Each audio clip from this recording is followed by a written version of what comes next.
Monique here, Little Gems Jewelry Canada. Today I am going to show you how we package up an order to go to one of our customers.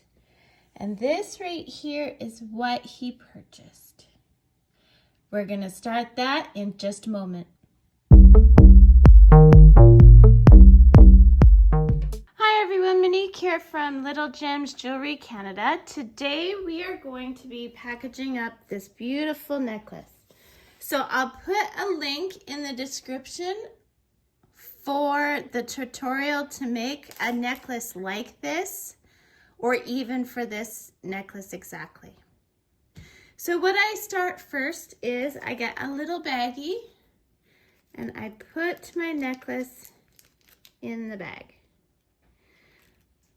And I've already checked my clasp to make sure that it works. I have sold necklaces and they got to where they were going. It turned out the clasp didn't work. So always double check your clasps, okay? So I put that in the bag. And then we close it up.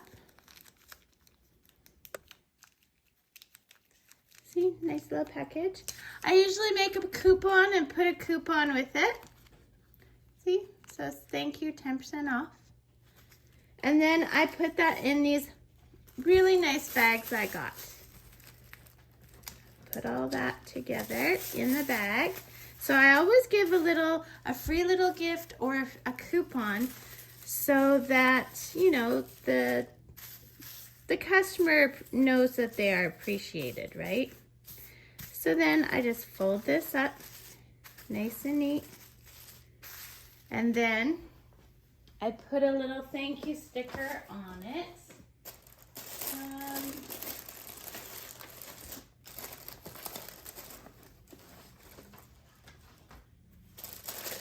Let's see, where are they? Here they are. So I have some thank you stickers. Again, I bought these thank you stickers off of Etsy. You can go on Etsy and find so many things, so I highly recommend it. I also make thank you stickers, like crochet ones, but this one isn't crochet, obviously. So see, I put a nice little thank you on there. And then I put it in the envelope and I address it. And that's all there is to it, guys. It is that simple. So, thanks so much for watching, and have a great day. Bye now.